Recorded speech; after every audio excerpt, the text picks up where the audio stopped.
กาแหงเพิ่นนะ3,500,000ค่าซื้ออุปกรณ์นี่ Raya, 600,000 ชื่อเครื่องบ่ตุ Raya. เอาไปฉันไปก่อนบ่ยากแต่เฮานั่นไปจะได้ลูก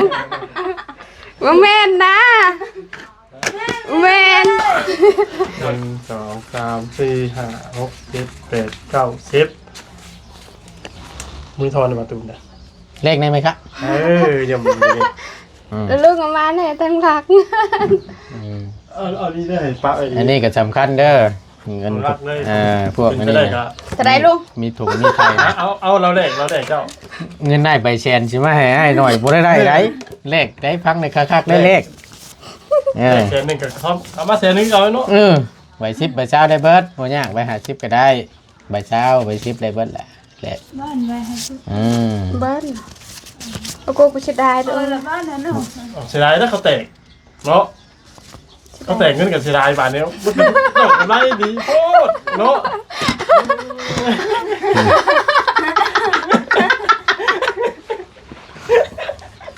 เหนื่อยนะเดี๋ยวที่นั่นเลย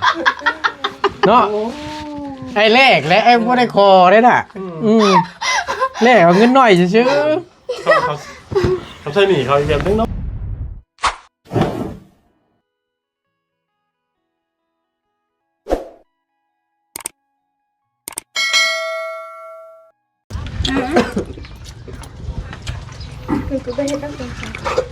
แม่นรถแท้ๆนี่ของไม่ค่าเจ๊คือนี่เบิ่งนี่แม่นบ่คือทั้งแม่เพิ่นว่ายันวะบ่ได้เด้อแม่ค้าขายน้ำปั่นยิ้มใส่ผู้ว่ารถเขียวแรงจิกๆอยู่เนาะเขียวขมางนี่ แจ้งเข้ามา ได้กินน้ำตาลแล้วบ่ไหวเด้เห็นว่าก็ได้เนาะมือปั่นน้ำปั่นเนาะปักเขียวมาตายเด้อเนาะสบายดีพากันกินหยังชมมะขามโอ้ยก็อุ้ยหมูเหยียบตีนโพดดอกอันนี้เหยียบตีนกามาเหยียบตีนคนมาโอ้ยหมุนใจกับหมุนเนาะพี่น้องพบเจอกันเด้อบัดนี้เด้อเนาะผู้ดีตั้งบ่ตูนก็ได้เข้ามาอีกรอบนึงว่าซั่นซะเนาะหลังจากที่ตั้งบ่ตูนได้นำไฟโซลาร์เซลล์ไว้ทางเมตุอายุ6 ปีเพิ่นก็ได้เป็นที่เรียบร้อยแล้วเนาะแซ่บเป็นยังวะคือเพื่อนผมเป็นแบบอร่อยปากมันก็สิลำบากแนวอื่นเด้เนาะแดงจึงครึ่งอยู่โพดโพมาต่อกันบานนี้เนาะมืองามยามดีเพิ่นฉลองมือแรกแขกมันเป็นได้เฮ้ยมือเช้านี่พอได้อยู่หรอวะเราใครดีเยอะโอเคแล้วมึงจะว่าจังใดวะน้ำล็อกบัวน้ำล็อกจนแบ่งนี่ติโอ้ยเนาะดีแล้วเนาะมือหนึ่งว่าฮอดได้ลุงช่องแชนคือคิดว่าแหละมันกับการค้าการขายนั่งมันกับมือดีมือบุดีเห็นแล้วเฮ้ยกำขายดีตลอดมันก็รวยกันบัดทุกคนแหละเนาะสร้างว่าได้โตก็ได้ค่อยเป็นค่อยไปแหละแนวมันก็มีดีมีมือดีมือบอมือไหนขายดีเจ้าว่าของลุงน้อยมือไหนขายดีเลยมือไหนขายดีขายลุงของซ้ำเขาเขาว่าขายลุงร้ายแค่ขายบ่ออกมันหนังมีดอกทางว่าติพี่น้องไงก็บะตุนก็จีนี่แหละบาทเนมาใจค่าฟื้นค่าไฟค่าเสียหายทั้งบะตุนให้ทั้งลุงนวดลำเนินการพี่น้องไงเนื่องจากว่าเป็นทั้งผู้ใหญ่ทั้งบะตุนเนาะเป็นทั้งพระอาจารย์อยู่ทางฝั่งไทยได้ฝากให้ทั้งบะตุนลำเนินการให้เอาฟื้นเอาไฟเข่านี่เด้อไฟฟ้าก็หันน้องพ่อแน่ว่าสันพอดีจังหวะทั้งบะตุนเมื่อบ้านผู้ดีทางพระอาจารย์เราติดต่อมาก็เลยว่าบ่เป็นอย่างเด้อพระอาจารย์เด้อว่าต้องบ่ตูนเสียทั้งลุงหนวดดำเนินการให้ล็อกว่ะก็ถือมอบหมายทางลุงหนวดดำเนินการให้พี่น้องเนาะก็ถือว่าแล้วเรียบร้อยเนาะลุงเนาะเรียบร้อยแล้วพูดถึงใครใครอยู่คำว่าเนี่ยนะ มันอยากต่ออยากเติม ลุงกินเสริมพี่น้องกินนะ นะบ่เห็นเลยไปแล้วเอิ้นผมว่ารวมกันได้บ่เห็นอยู่เนาะ เอากูลืมเลยลุงไง มิตรว่าถามว่านอกเพิ่นน่ะเสียบแบบใดยังแบบใดครับมิตรว่าชื่อปักต่อเสริมเอา แต่ว่าปักหูปักสมปักเสียบมันยังใช้ครบเบิดเนาะ แม่น โอเคเอากินก่อนฉันว่าแล้วก็หมู่พากินว่าฉันว่าสิได้กินก่อนเด้อเดี๋ยวสิไปเลาะเบิ่งน้ำกันใช้มะขามก็เบิดเลยโอ้โหโพดโพมันย่างนี่ย่อยมาฮอดพี่นี่ ลุงหันกิน เฮ้ยเอ้า แม่นมาตูนั่นเนี่ย จังพอเราเบิ่ง มีคนเขาขาดเขา เราเล่นหนีป้าเฮาเมื่อกี้นี่น่ะเล่นหนีป้าเฮาโดนน้ำเปลกจนเฮีย โพดโพ มือเราทาจะซบเยอะอมเยอะได้เลยวะ แล้วว่าไปแล้วมาแล้วฮัน ไป มาแล้วว่าไปแล้ว จั่วง่ายว่ามาแล้วปุ๊บเลย กินนี่บ่ทันอิ่มซ้ำเราก็เนาะ มองง่ายสมเห็นเจอเพื่อกี่มุ้ยนะ โอ้ยพี่น้องเอ้ย มาแล้ว เอาสำบายดีเด้อพี่น้องสำบายดีเบัดสุขสุขคน กินชมก่อนจังค่อยเข้าว่าซั่นซะ ก็ไปนอนไปมาหันก็มาได้ เทศมวยกินบ่เทศมวยให้กินน้ำบ่ยันวะว้าวบูให้กันฮู้น้ำนี้ น้ำมาอีกวะ เฮ้ยมันใจ ก็น้ำมาไหน ไม่ยัง มันจะหลอกก็บอก บอกงี้คุมรับยัง บอกไม่ มีหลับลมคุมได้อย่างกัน อะไรอ่ะ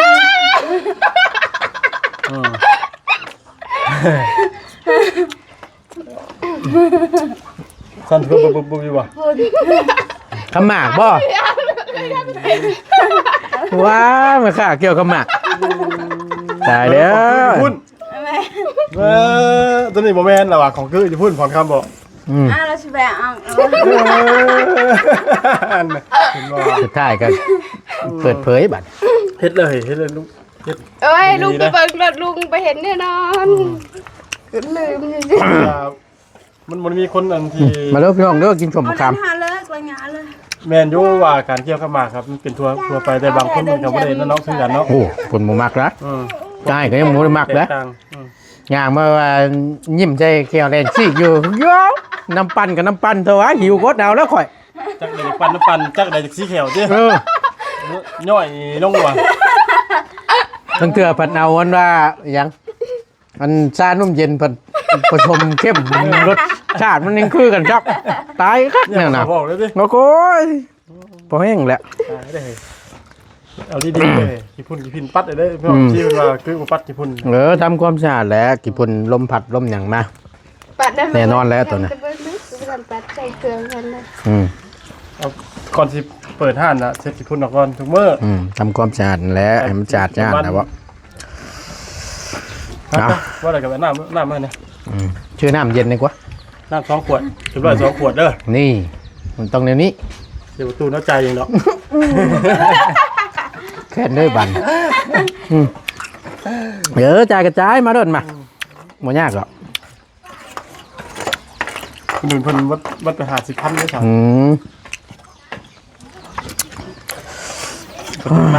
ร้านเกียร์ลูกค้าเพิ่น เจิมบ่ แม่น เอาแหก แม่ มัน ลมเนาะหนาวแต่บึ้มๆอยู่ แหกมัน ย่างแต่เฮาย่างผ่านห้าน้ำก้อนซื้อจังหนาว บ่อยได้หน่อยเนาะ โอ้ย มันแนวมันได้ช่วงนี้นะมันอากาศเย็น เจ้าเต้นเนี่ย บุ้ยอะเก้ขายกันหน่อยนะ จอง5,000ก็สิ ธรรม ว่า ดา เฮ็ดเป็นจองมันก็ได้ว่าจอง10,000ก็ได้แนะนำให้2แบบเอา โอ้โห ให้ใหม่เหมาะ โอ้แม่ก็พอดอกเห็นว่ากันได้เนาะบ่ได้เบิ่งไปชักอันนี้ยังดียังน้อยนึงน่ะป้าคำโมแนมเห็นเรียบร้อยรถเจ้าที่บอกให้เจ๊จะทำไม เฮ้ยขายกวดตัวได้นี่ ตัง กวด10,000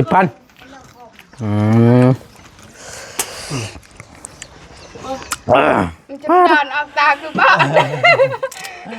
มีค่าตาบอดตายได้เนาะ เสียบป่ะทางฉันชิมครับ มันก็คือเกาวนะลุงเอ้ย 4 ขวดนี่แหละ มันนี่กินมัน กาแฟตอนเช้า1ขึ้นมาฮอดบ้านน้องบุญทวี1เรียบร้อยเข้าก่อนสิเข้ามานี่1มาอีกมานี่3มาได้เรียบร้อยน่ะกาแฟ4ทำข่อยคลายเครื่องเขายันลุบข่อยว่ะอันนี้ลุบบ่ได้เกยถ้าให้คลายเครื่องนี่ คือก็ว่าแซนๆน่ะคืออยากกินก็ยังอดเอา อดเอาได้เด้อ คือนั่นอยากกินอะไรมีน้ำยังจำเผ็ด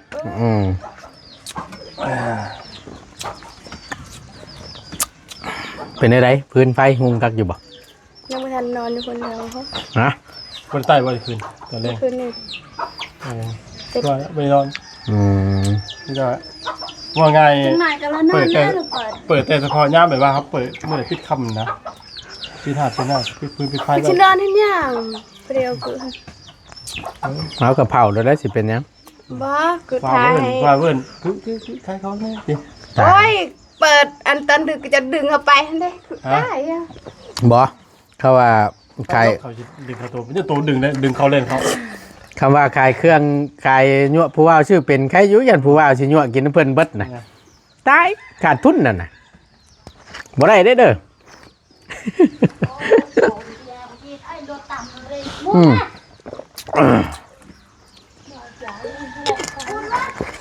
ปล่อยเลยจะมาปั่นหันก็บ้า เอามันยังเคยเลือดไม่ใช่นี่ ขมักเลย ดูเปล่าดอกเป็นเลือดไอ้เด้ ไหนได้นี่ว่าน่ะ เลือดไอ้ได้หัน มันไปถึกยังนี่ จะถือนี่ประยักถือนี่ข้อขวดนี่ข้อขวดได้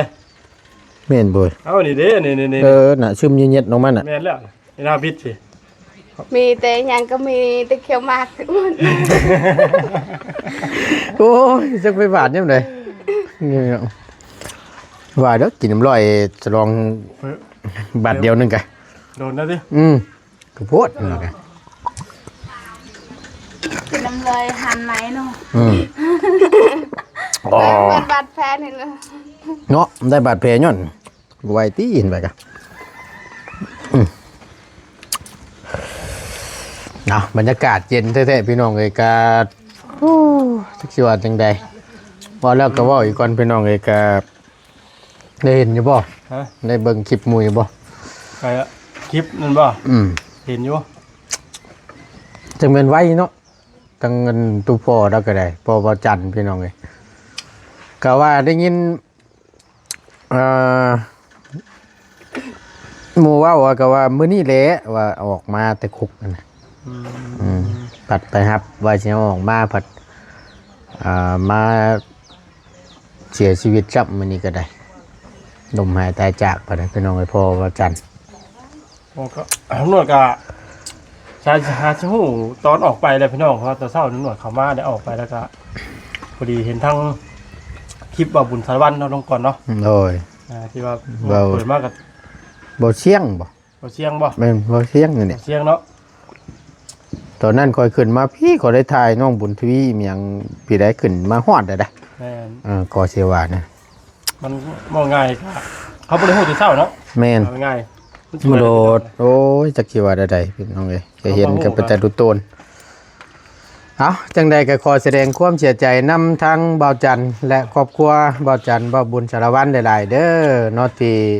ไล่สูญเสียทั้งพ่อไปในครั้งนี้เนาะก็ขอแสดงความเสียใจนำหลายๆหมู่คู่เนาะเฮ็ดได้ซะเกิดแก่เจ็บตายว่าซั่นซะเนาะมันบ่มีไผอยู่หรอกมีแต่ว่าผู้ไปก่อนก็วิทย์ผู้เฮาอยู่ก็สู้ต่อไปนั่นแหละเนาะเห็นว่าหมู่คู่ แสดงความเสียใจกับครอบครัวของเบาจันนำอีกคนหนึงเนาะพี่น้องเนาะ โดย พอตำรวจก็มีคนความสูญเสียจากทางครอบครัวก็เป็นบุคคลที่3เลยเนาะพี่น้องเนาะก็มีก็เข้าใจความรู้สึกเลยพี่น้องเว้ยว่ามันเป็นจังไดเนาะ จักสิว่าได้เนาะเฮ้ยมันไวดีได้แล้วกับเราบ่เราโชว์นำนี่แหละมันหลุดเห็นว่าเกี่ยวกับตับนี่แหละมันหลุดมันบีนี่อันบีหัวใส่ตับว่าซั่น หัว ตับแม่น มันอยากไว้นะ มีรุ่นนะนี่เนาะ ซีเมนประมาณนั้นเห็นทาง เท่ากับ มื้อนั้นน่ะเห็นทางบ่บุญบรรปลาเว้าสุฟังอยู่นะก็สิว่าดักก็บ่คิดว่าสิมาไว้ปานนี้นะก็สิว่านั่นน่ะโอ้ยเอามีแต่ว่าประตูนเก็บการเก็บงานแล้วเนาะทรงราชการแล้วก็จังใดเดี๋ยวจังค่อยว่ากันพี่น้องเอ้ย ถามเบิ่ง เนาะ ทีมงานที่ตกลงแล้วเพิ่นสิส่งมื้อใดเนาะ แม่น เพราะก็ยังหมู่ระบบนี่ชัดเจนเป็นได เดี๋ยวก็สิเมื่อทรงราชการนำโยพี่น้องเอ้ยเฮ็ดได้มัน ก็เป็นไดกับมื้ออื่นผู้ใดพี่น้องเนาะเดินทาง แม่น แต่ว่าจะเป็นช่วงใดเท่านั้นเนาะประตู เดี๋ยวจังว่ากันดิทั้งเมื่อนำเมื่อพี่น้องเอ้ยเนาะจังน้อยพี่น้องเพิ่นสิบ่เห็นแต่บ่แฮงแลเนาะ ก็ติดตามเบิ่งอยู่พี่น้องเอ้ยมันก็ขมั่งแหละทั้งบ่ตูนก็ได้เนาะได้ขึ้นมาฮอดพี่แหละมีแต่ว่าเดี๋ยวเก็บการเก็บงานแล้วแล้วก็จัง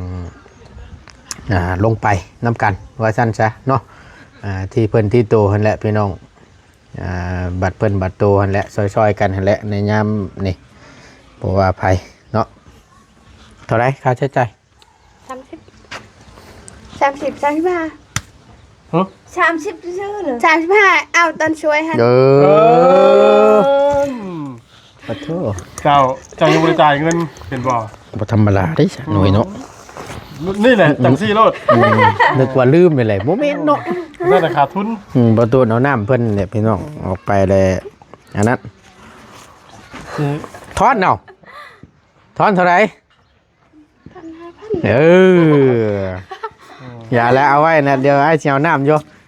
เดี๋ยวสิเอาน้ำกินอีกอยู่ตุกหนึงเนาะไปมีแต่ว่าไปพาไปเบิ่งนี่มันอันไหนเฮาใช้ละอันนี้ไม่เนี่ยมันจังค่อยเพิ่นโอ้ยเย็นแท้พี่น้องเอ้ยเดี๋ยวค่าใช้จ่ายนู่นนี่นั่นเดี๋ยวทั้งประตูสิจ่ายให้ทั้งลุงหนวดก่อนพอดีทั้งลุงหนวดมันส่วนตัวออกบ่โอเค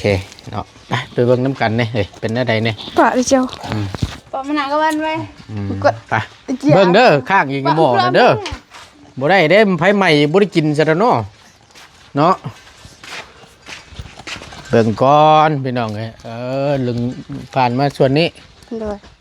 ลัดพี่ อย่าได้เชียว โอเค ติ๊ก พี่น้องเนาะ เสียงกาที่มีคนจักตายแล้ว ฮะเสียงยังล่ะ เสียงกาเด้ เสียงไก่ กาก า โดย กายังเฮ้ยกาห้อง แม่น อ้ากกันบ่โอเคปลักเสียบมันอยู่ตัวนี้ โดย ขึ้นวันนี้ โดย ใช้หลอดไฟวันนี้โอ้พี่โอเคอันนี้จะเป็นขนาวเพิ่นตัวชีวิกเนาะตัวจะเพชรได้นี่เด้อมันจะห่อนจับมันสิเสียบโทรศัพท์ใส่กับมันวางหลังตู้เย็นนะ ตายปะ มันสิระเบิดแล้วบางเทื่อมันห่อนอย่าไปเฮียนเฮ็ดได้เด้อคำสีนั่นแหละถุงยางมาตอกตะปูถุงยางห้อยไว้พี่ก็ได้ โทรศัพท์ระเบิดหรือตัวเย็นระเบิด โยมันก็สิโทรศัพท์มันแหละจางเว้าได้โตก็ได้มันห่อนเด้นะอุณหภูมิมันน่ะอันนี้หน้าหนาวยังซ้ำหนึ่งได้หน้าช่วงหน้าห่อนนี่โอ้ยอันตรายอืม กูสบายเฉยเลย ไม่ยัง ไม่ต้องสบายเลย cứ lưng thôi đi ạ จังว่านี่แหละเคยกินชมมะขามจนอิ่มเนาะสั่งเว้าแตะปาดนี่โอเคเรียบร้อยต่อลงมานี่ขึ้นนี่และมีแต่ว่าอันนั้นก็ใบเสียบอีกตัวส่วนนั่นส่วนหนึ่งสายมันสั่นบ่อนี่นะย่อนเอาวันละเรามาสายตู้เย็นมันบ่ถึง เด็กมันเกิดนี่ ก็ถือว่า วันแรกแหกมานพี่น้องเอ้ยถือว่าหลายๆเติบเนาะคือเนาะมีพวกยาสระผมน้ำยาซักน้ำยาปรับผ้านุ่มสันไดแนะนำนึกว่าให้ไม่ขาดกะเนาะมีอย่างแน่ท่านนะ ไอ้วานแล้วเราสิได้หรอก หืม ก็บ่เป็นเลยสิบอก เอาเลยไม่ขาดก็ได้สร้างว่าแทบบานนี่ มีขนมแล้วก็มีน้ำมัน มีกระเพราแล้วก็มีเพชรมีสบู่มีพลอยมียาสีฟัน โอเค มีเหล้า มี มีเหล้า โดย เหล้าขาวนี่บ่ โดย ก็นึกว่าเหล้าเขานะ มีเหล้าน้ำแน่ โดย โอเคเกี่ยวกับพวกนี้เนาะสันดอกสันได้ล้างถ้วยล้างจานแปรงสีฟันนู่นนี่นั่น มะเผ็ดเกลือเป็นนวลนี่ พริกเกลือพริกนัวมีบ่ โดย โอก เคกระเทียมก็มีนั่นแหละรายการถือว่าแทบว่าจะครบพุ่นแหละว่าสั้นซะเนาะแต่ว่ายังบ่เห็นน้ำปลาน้ำมัน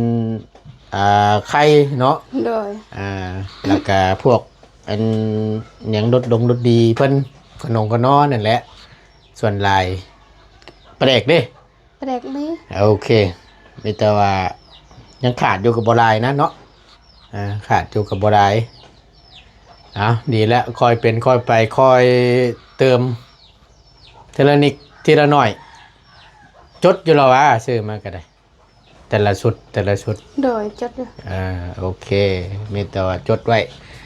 ตัวนี้ถือว่าเป็นการบ้านได้แหละการบ้านเขาจะได้ฮู้ได้ว่าเขาซื้อมารอบนี้เบิดจักล้านซื้อมาชุดนี้เบิดจักล้านจักแสนก็จดลงไว้ใส่บัญชีนำมันจังบ่ลืมพอเบิดส่วนใดเขาก็หามาเติมแล้วก็คอยสังเกตเบิ่งว่าเด็กน้อยหรือว่าลูกค้าเฮานี่แหละว่าเพิ่นมักกินแบบใดนิยมแบบใดเอาก็คอยเอาลงมาใส่อยู่ในห้านนี่คอยสังเกตเอาบ่ยากหรอกคอยเป็นคอยไปหั่นแหละเห็นได้มือใหม่ฮัดครับเนาะ โดย ปีโป้ยังบ่ทันมี ปิโป้น้ำนั่นแหละให้สังเกตโลดเด็กน้อยที่เขามักกินน่ะนะว่าชั่นซะปิโป้ดีโดเตรียมมาไว้ทั้งในบ้านนี่มีอย่างแน่เฮ้ว่าซั่นพวกน้ำนี่แหละถูกต้องแช่ไว้น้ำดื่ม แต่มันดำเปรี้ยวเนาะ ฮะ ก็มีน้ำมะพร้าวแล้วก็อย่างเนี้ยก็ พวกอันนั้นแหละซื้อมาไว้ไปเลยอันนี้ใส่ตัวนี้ไปก่อนถือว่าแก้ไขไปก่อนได้เงินได้คำแล้วจังค่อยไปซื้อตู้แช่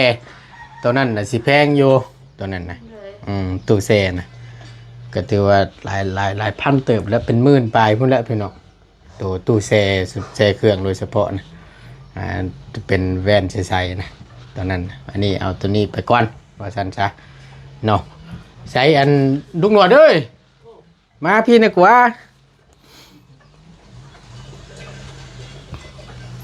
จังบ่เกะกะปานใดนี่ตอบไปน้ำตามนี่เนาะสองบางประมาณ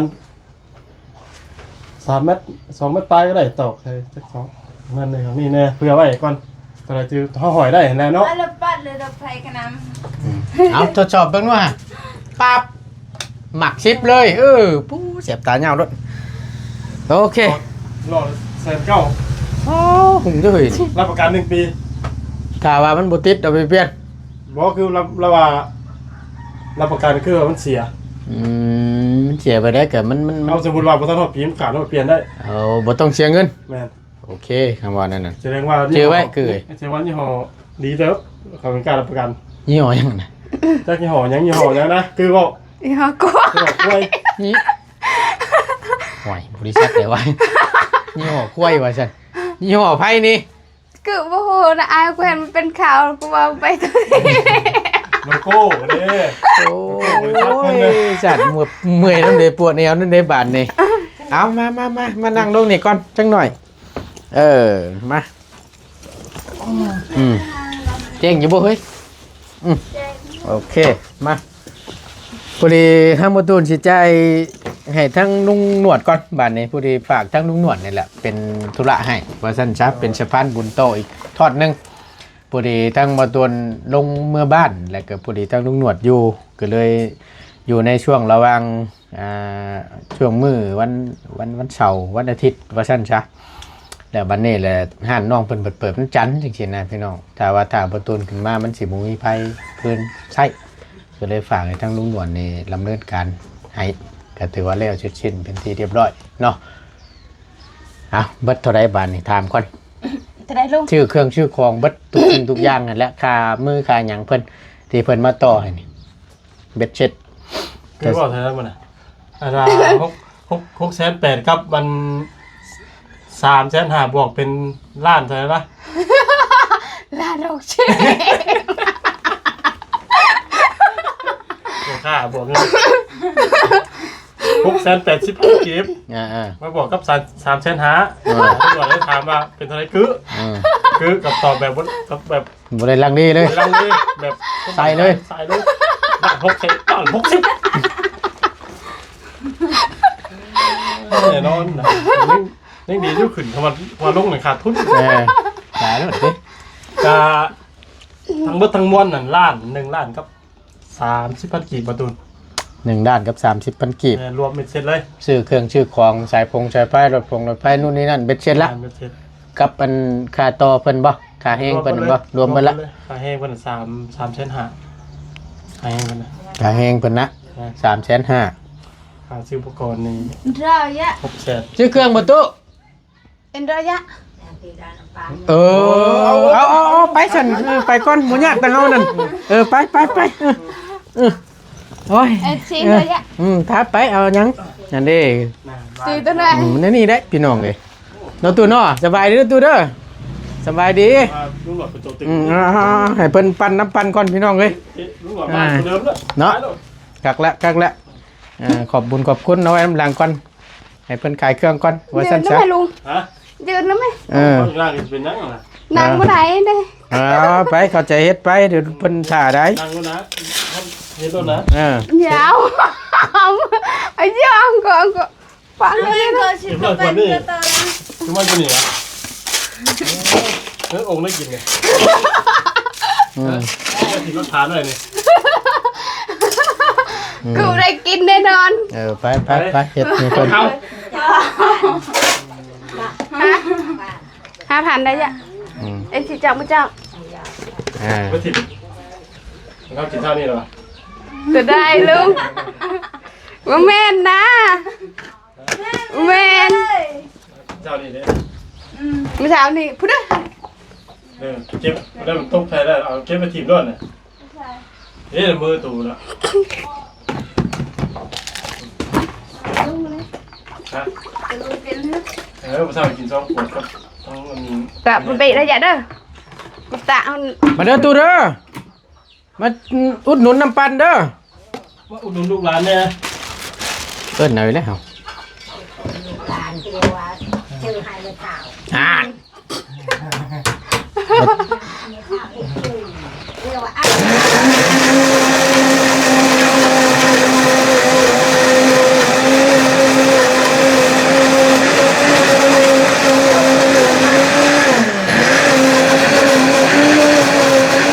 เจ้าได้ยะจ่าบ่วันพระ5,000เอง5 บาทแต่ก็มันก็มาตายก็จีบเป็นทุกแล้วห้าโอ้ยยาสูบขาย2 ซองเลยเนาะแม่ลูก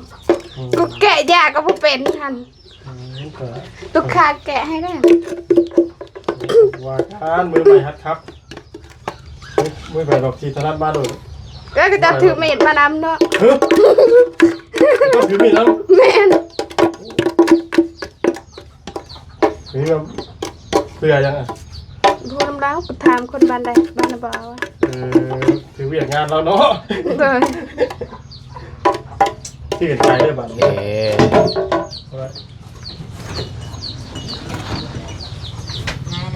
เขามาหาซื้อมาเต็มเงินหมูวี่เลยเนาะคือเนาะบ่มีอันนี้ก็อย่าลืมสำคัญคือกันตัวนี้ก็ได้ติดไว้พอติดไว้อยู่แม่นโอเคเดี๋ยวหาเชียวคือติดแบกลักไว้ในบ้านขายเธอ12,000 18เรียบร้อยก็ได้บ้านห้างทั้งนอกที่ขาย12ปั๊บขอบใจจ้ะขอบใจเด้อมิตู้เด้อว้าวให้ม่วนนะว่าดีน้อยดูผู้ใหญ่ผู้เฒ่าก็คือว้าวอันนี้เด้อขอบใจหลายๆเด้อวันนี้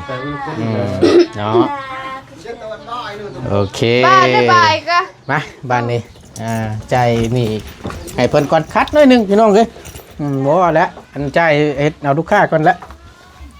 เอาไหมทั้งประตูนก็ได้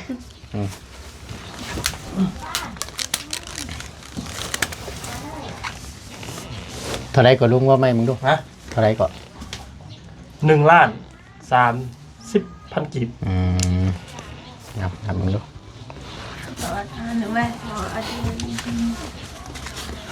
คนก็เอาไม่ได้ บายบนบ่เงินบ่ คือบ่โหนั่นภาษา ภาษายังไง ภาษาเวียด ภาษาเวียดเพิ่นเอาเว้าซะ มาแต่ใส่ดิหมูกายวายบนไปเลย 1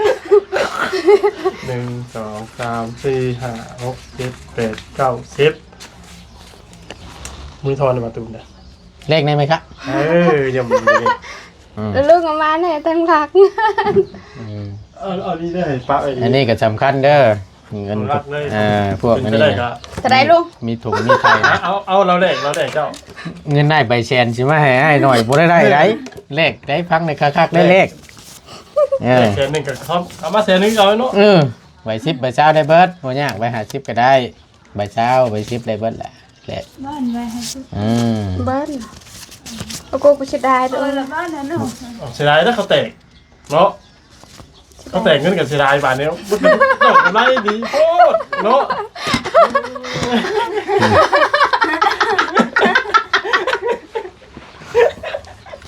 เหนื่อยนะพี่น้องเลยเนาะไอ้เลขและไอ้บ่ได้คอได้น่ะเลขเอาเงินหน่อยซื่อ เขาใช้หนีเขาอีกแบบนึงเนาะ ขนาดกูไปซื้อพิซซ่าหนูกูยังได้กำไร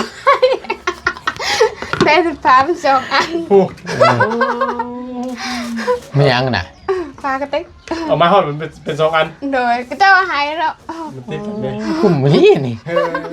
ชื่อกระทางใช้เงินเลยพี่น้องเลย คือก็ไม่เห็นว่ากูเปิดอันนี้สองอัน เอา30,000กีบ โดย โอเคหมู่แรกเงินน้ำหัวสิได้เงินมาฉันบ้านี่ก็เป็นเนาะเอามาบานนี้ก็ถือว่าจ่ายให้แล้วเสร็จสิ้นเป็นที่เรียบร้อยเนาะขอบใจทั้งลุงหลายๆเด้อที่เป็นธุระให้เด้อลุงเด้อ โดยทั้งหมดครับผมขอบใจทั้งบาตูน โดย ทั้งผู้ใหญ่ใจดีทั้งบาตูนที่กันเนาะที่ว่าไว้วางใจหนวดเป็นสะพานบุญให้ โด น้องเพิ่น ย ต่ออีกพี่น้องเพราะว่าเนื่องจากว่าทั้งบาตูนมันจะ